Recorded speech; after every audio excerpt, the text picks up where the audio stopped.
Is my mom all settled into our place? Jake questioned, having made the decision to move his mother into our home without even considering my opinion.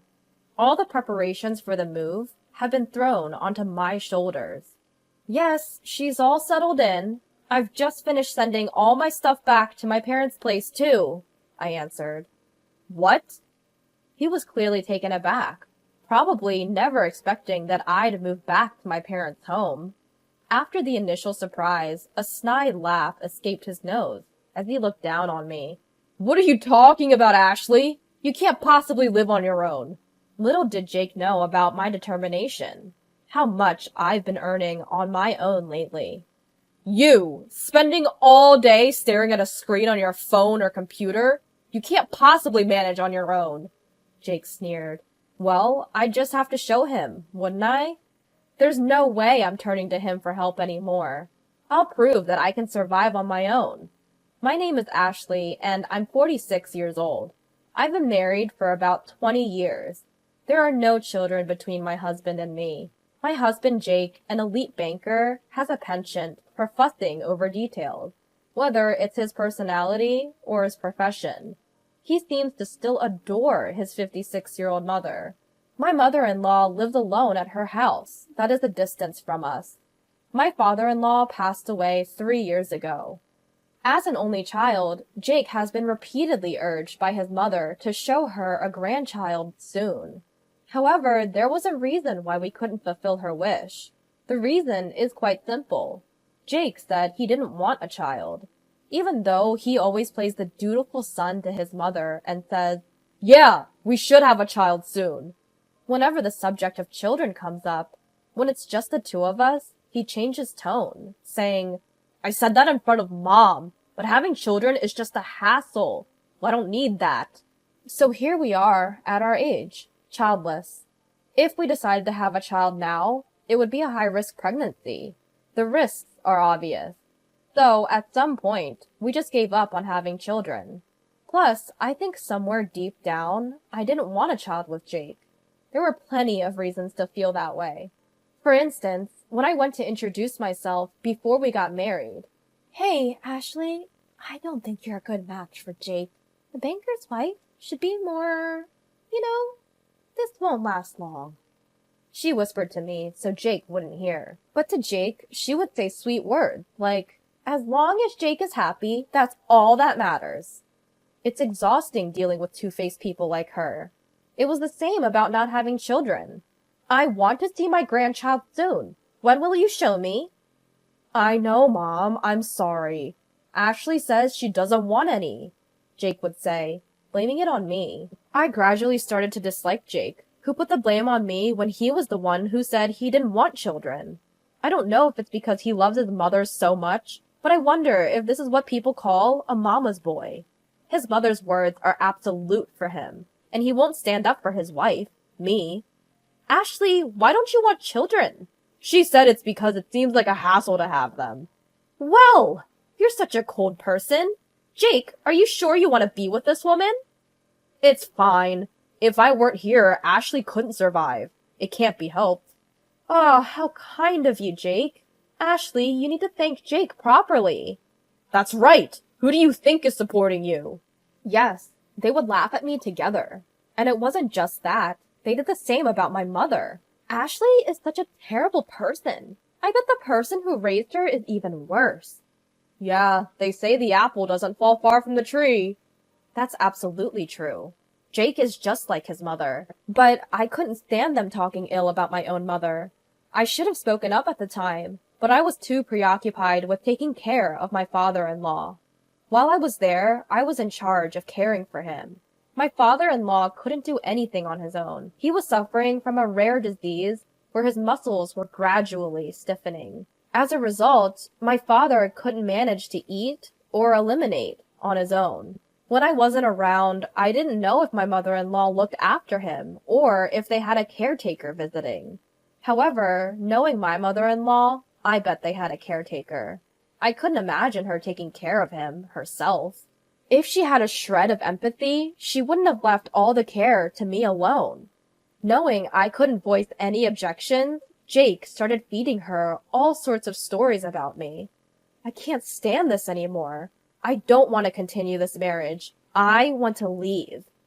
I had every reason to think so. I can't believe I've endured it all until now. Aside from the things I've shared so far, there are so many other things they put me through, all of them unpleasant memories. Even when my father-in-law died, my mother-in-law was laughing and remarked, "Ah, it's finally over. We don't need to waste our money anymore, and I can relax now."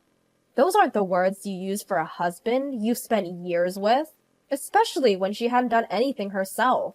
I was the one who was taking care of him, all alone.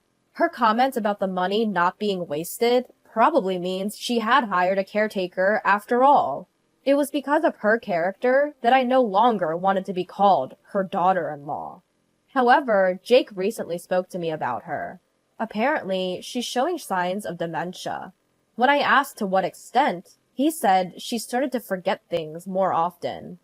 Upon hearing this, I thought it was probably in the early stages of dementia. I suggested that it might be better for her to move into a nursing home, where professionals could care for her. But Jake sighed in annoyance. "Don't you have any empathy? You live in our house, so you can take care of her here. That's all there is to it." What was he even talking about? I was busy too. "All you do every day is housework. If that's the case, you can take care of my mother." "I'm busy too. Besides, after all she's put me through, do you think I want to take care of her?" "You're such an unpleasant woman. Anyway, my mother will live here. This is final. No objection." It was clear that he had no intention of listening to my opinion in the first place. If that's the case, then I had to adapt to the situation.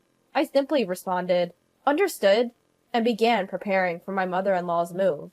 I went back and forth from my mother-in-law's house to our home, using my car. It wasn't a large car, so it took several trips. The distance from her house to ours was an hour's drive, one way. It was exhausting to rush around and pay for gas on my own, but nobody was there to help me, so I did it all by myself. I could have asked for help from a friend, but I thought Jake, with his high pride, would get angry if he found out. I figured he'd find it embarrassing if people knew that he was making his wife do all the preparations for his mother, with dementia, to move in. So I ruled out the option of asking a friend for help. I suppose I must have been a little out of sorts myself. After a few days of moving my mother-in-law's belongings, I started moving my stuff to my parents' house. They asked what had happened, but I only gave them a brief explanation. My parents consoled me, saying, "You've been through a lot, and you did well." Thanks to my parents' encouragement, I mustered up the courage to go back to our house to finish what was left. My parents told me I didn't have to go back, but I said, "I can't leave things unfinished," and left my parents' house with a smile. When I got home, Jake was already back and was furious to see me coming home at night. "Where have you been? You didn't even prepare dinner." "I'll do it now. It's none of your business where I go." "What kind of talk is that? Who do you think is providing for you?" Jake always gets like this when he's angry. He yells, "Who do you think is providing for you?" As if he thinks that would make me back down. In truth, that was the case in the beginning, so I couldn't say anything against it. But things are different now. Jake doesn't know, but I've been working too. To him, it must just look like I'm staring at my smartphone or computer all day. "So, what do you want to eat?" I asked, ignoring Jake's shouting. This only made him angrier. However, I was no longer willing to cater to his whims. In the past, I would have done anything to appease his anger. I moved as he wanted. I acted as he said. But I was tired of sacrificing for him any more. "Enough! I can't eat with you. It'll taste terrible. I'll go eat outside." He spat out these words and stormed out of the house, slamming the door behind him. If this had been me from the past, I would have panicked. I would have run out and cried, looking for him. I knew that's what he wanted, but that wasn't me anymore. I thought, if I don't have to prepare dinner, then that's better. I grabbed my car keys to go get some food, but when I opened the door, Jake was there at the entrance. Why didn't you come after me? I sighed deeply, tired of his antics. You were the one who said that a meal with me would be distasteful. That's why I didn't come after you.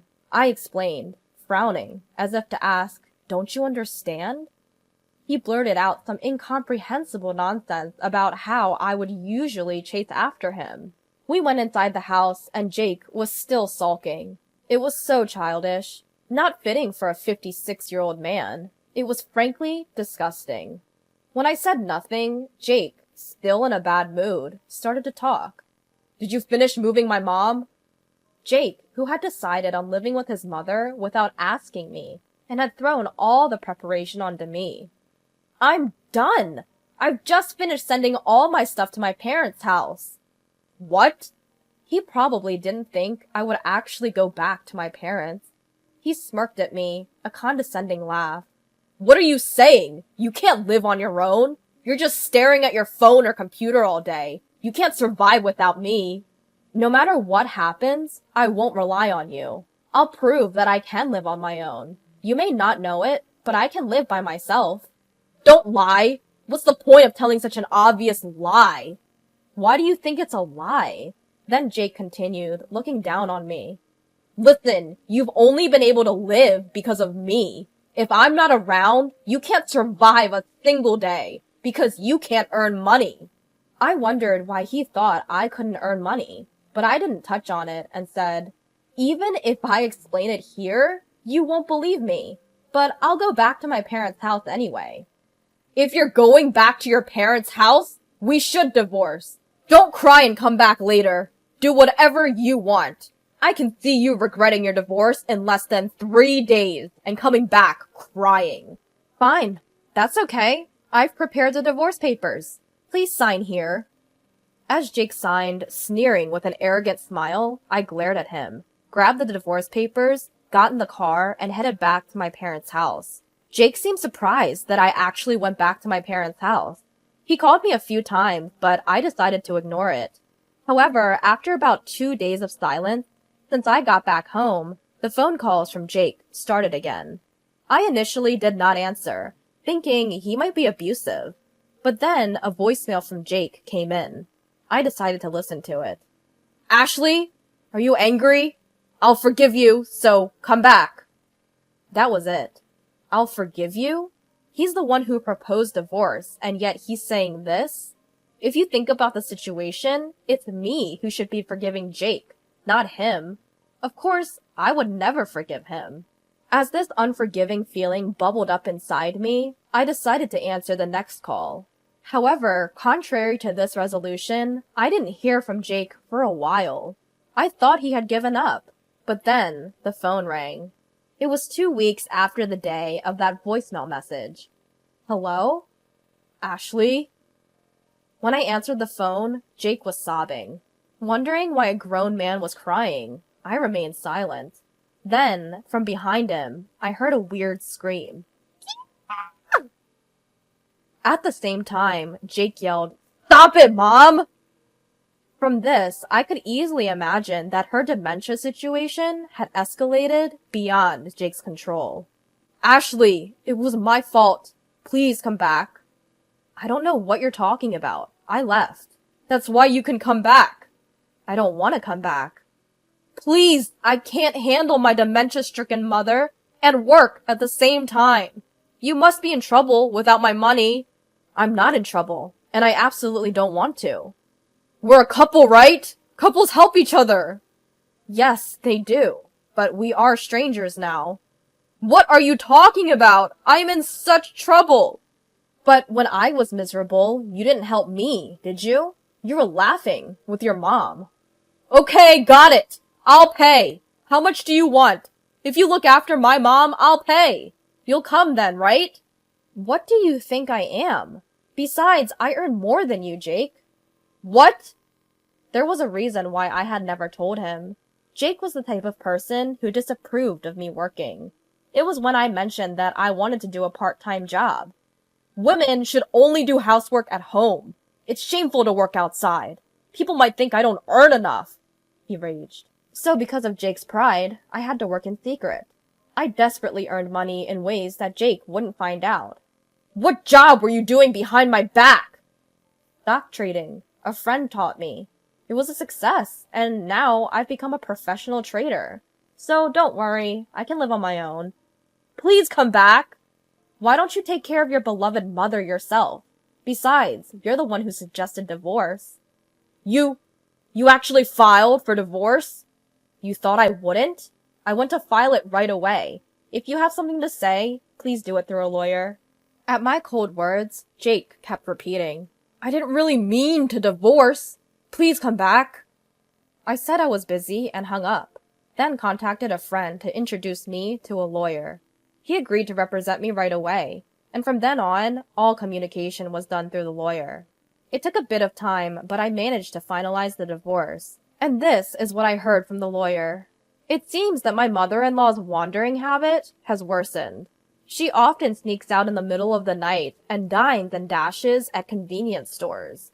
She's been banned from countless places. Not only that, but when she's at home, she smears filth on the walls and eats things she definitely shouldn't, causing a big mess.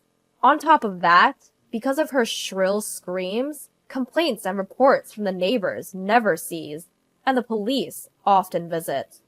Despite the situation, Jake didn't resort to day services because of his ridiculous pride, saying, People might think I'm a bad son if I leave my mother to a day service. It's shameful. It's not something a capable man like me should do. It could all be resolved if Ashley just came back. I heard that Jake, who used to rely on me and push everything onto me, is now a complete mess, incomparable to those days. He's thin, with hollow eyes, possibly from lack of sleep, and his appearance has become so ghost-like that it's even a topic of conversation in the neighborhood.